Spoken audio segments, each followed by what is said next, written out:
One chapter in, and I'm already questioning the law of demand and supply. Yes, the fundamental basis of economics. So is it possible that this law could be a myth, a mystery, and possibly just useless to the economy? Or is it actually all that economists describe it to be, which is the fundamental basis of economics and the economy? In this video, I'm going to be talking about basically the law of demand and supply and the different economic models, and how Economyths by David Orrell speaks about how different economic models came to be and how they may actually be myths, as he puts it. So without further ado, let's get on to the video. So the name of the first chapter of the book that I've taken the inspiration of this lesson from is called The Anarchic Economy. The Google definition of anarchic is with no controlling rules or principles to give order. So this chapter basically discusses whether or not society is anarchic or law-bound. And law-bound is exactly as it sounds. It's bound by laws and order, and humans are controlled by logic and through rules. So what this chapter basically says is that economics is mathematically based. And you think, wow, that's correct. A lot of formulae, a lot of graphs, equations, maths is the center of economics. And the author of this book argues that it actually should be people-based, because economics is looking at how people's actions affect the economy, and mathematics cannot accurately display people's actions and people's emotions and how this actually controls a lot of how the economy works. The transactions that happen, the trades, the supply and demand, that is all largely based on people's emotions, feelings, and just their decisions that they're making. And while there can be some mathematical formulae applied to this, which there have been, the supply and demand graph, for example, it is shown now that this is not always correct. Even though a large amount of people who are working in economics or who are taught economics believe that these graphs and these plots are the fundamental basis of economics, and therefore will work with them, use them to predict the future and to understand past results. So you may be thinking, where did this obsession with numbers and mathematics come from? Where did this reliance and need for numbers to be involved in almost everyday life, originate from? And why has it become such a central part of economics and society when such a large part of that is actually just human emotions? And my answer to that would be Pythagoras, that old maths guy that you were taught about in school, who has the Pythagoras' theorem where a squared plus b squared equals c squared, and almost everybody knows him, but nobody knows that he actually started a number cult. So he's actually a very interesting man, and his life story is quite fascinating actually. Hopefully maybe I'll get to talk more about him in another video, because he is one of the greatest mathematical minds that has really formed so much of what we have now. Not just the triangle theorem, but he essentially started this cult that believed that number was the basis of the structure of the universe. And this linked really closely to the fact that maths and music had a link together, and because the cosmos has sounds that only Pythagoras could hear, he then linked the numbers to the cosmos and the universe.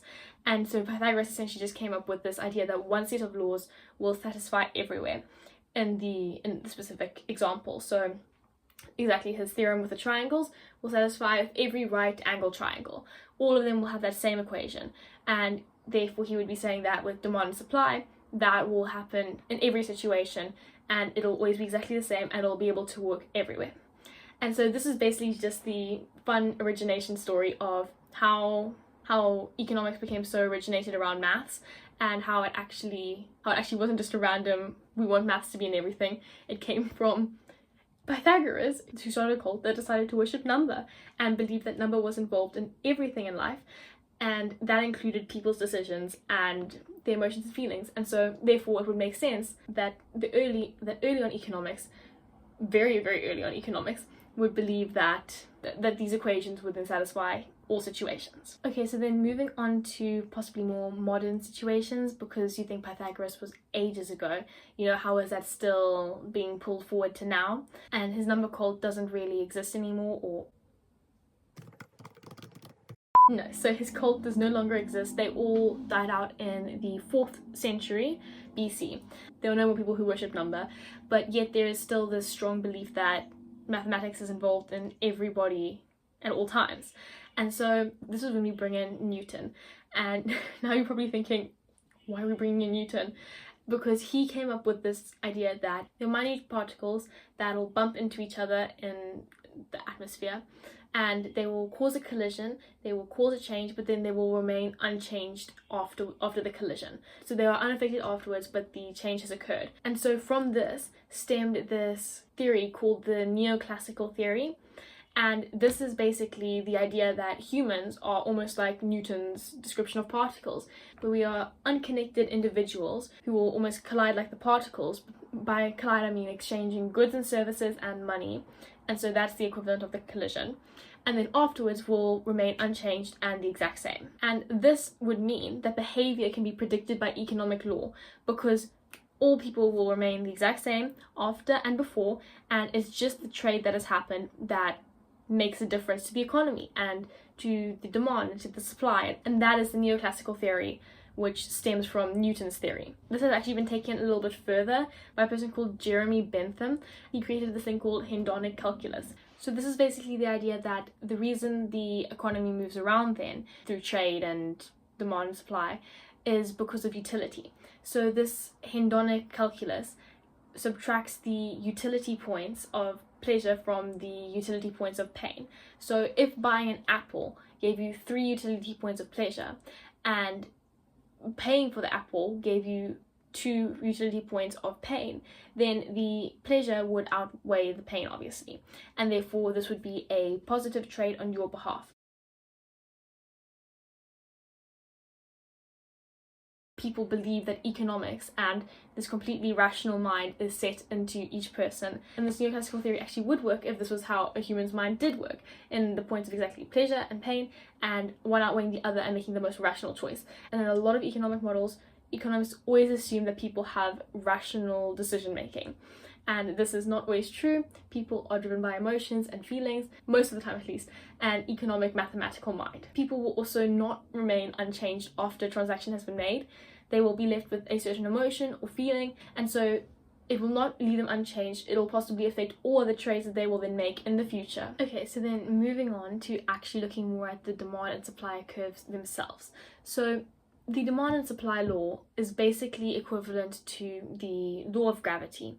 So it's the one real law of economics. This is what made this so interesting for me to read, is because it's the first thing so many people learn, it's the first thing I learned, and it just seems so basic and simple, and it makes sense, you know.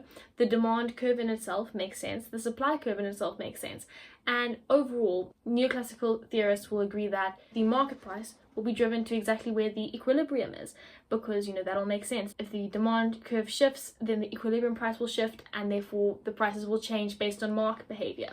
If you want to learn more about this, you can always watch the video, I think up here or up here, I think, but that is looking more at neoclassical, I suppose, view of supply and demand and what you'll just learn basically at school.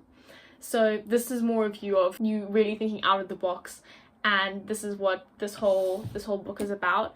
And it's called Economyths, 11 Ways Economics Gets It Wrong. And so I just picked this up and I thought this was really exciting and interesting. And the first one attacked the possibly one real law of economics. So really to show how even though the demand and supply alone make, you know, sense, and the logic behind the curves do make sense, the problem comes in when calculations and predictions are made, because demand and supply will always be relative to each other. There will never just be a single line of demand and a single line of supply. They'll always be constantly changing relative to each other. So these curves are a hypothetical, almost fictional situation of how the graph should look if it was a perfect economic world ruled by number, as Pythagoras came up with. The book also talks about how predicting the economy is almost the same as predicting the weather. So you can have all this technology, all this equipment, have the highest tech stuff, the most mathematical equations that'll help you predict the weather, but there are these things called emergent properties, and these are things that cannot be predicted in advance, no matter how much technology you have. They are complete variables, and no technology, no mathematical equation will be able to predict them. And this essentially shows how the whole demand and supply curves could be based off fiction, based off a person assuming these things of humans, assuming that we're all rational thinkers, assuming this neoclassical theory. This essentially proves the demand and supply curve almost insignificant, because they're never going to be that exact curve, that exact supply curve, that exact demand curve. And the market equilibrium will be constantly shifting. And in the end of it all, there is little to no empirical backing of these graphs.